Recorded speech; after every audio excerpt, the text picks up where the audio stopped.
po ang pera po ng cellphone niyo? Ay, pinagsabihan na kasi ako ng mami mo na eh. Ate, please, kahit ngayon lang po, importante lang po talaga.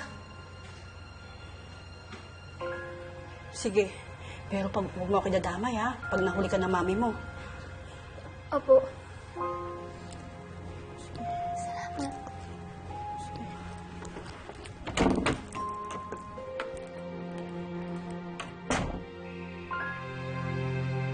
Jules, sagutin mo na yung cellphone mo.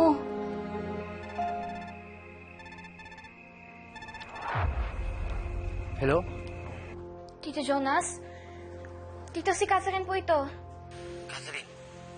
Tito Jonas, alam na po ni Manny na nasa labas po kayo ng village, ha? Huwag po kaya alis dyan para hindi po kayo matuloy yung pag-alis namin. Ayoko po sumama kay Mami. Alam ko. Hindi ako papayag na tangin ka ni Scarlett. Catherine, I'm sorry. Gusto ko itong tulungan dyan, pero ayoko mapasukin ng mga guard sa village, eh. Okay lang po. Wala pa lang po alam si Mami na bisado ko na po siya, eh.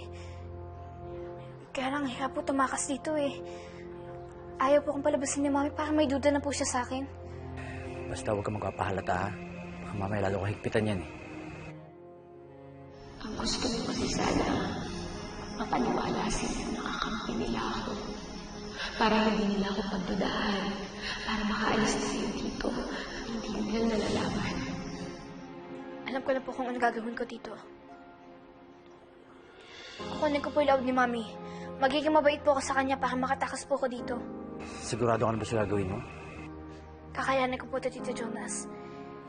Ginawa ko na rin po ito dati kay Tito Rod, eh. Kaya po nakatakas po kami ni Nanay.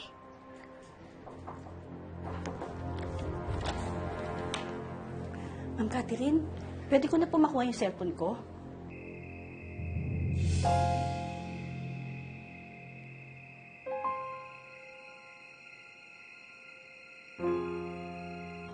Ate, pwede po bang pahingan po muna?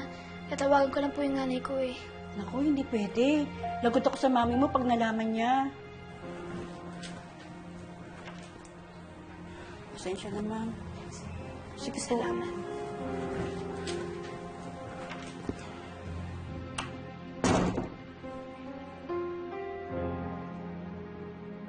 Magkakausapin tayo na eh.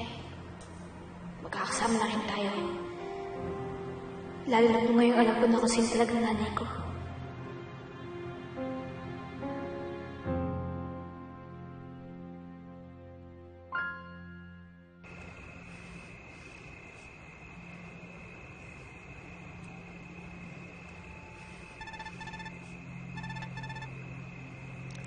Hello, Isabel. Jonas, ayos yung ginagawa mo. Basta huwag kang aalis dyan para hindi maitakas ni Scarlett si Catherine. Huwag ka mag-alala. Hindi ako papayag na ilayo ni Scarlett sa atin si Catherine. Oo, sige. Basta gagawa rin ako ng paraan para makatulong ako dyan.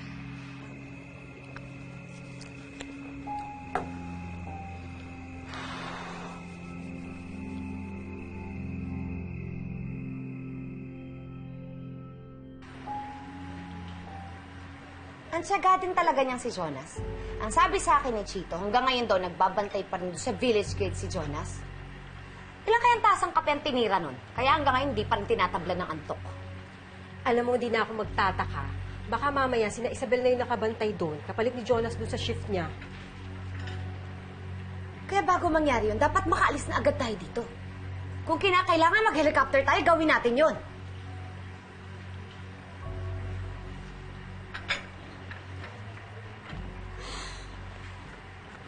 Good morning, Mommy. Tito Patty.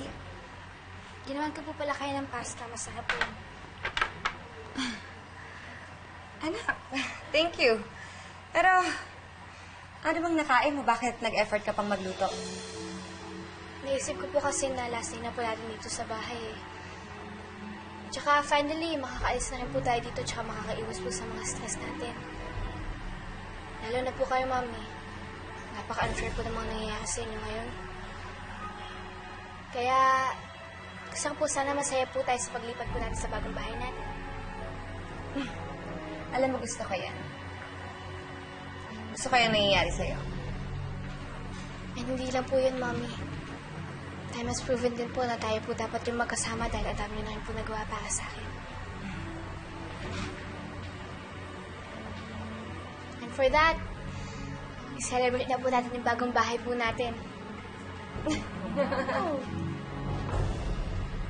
For our new life.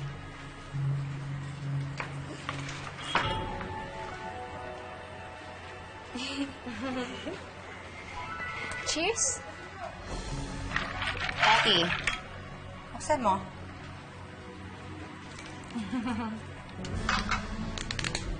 Thank you, anak.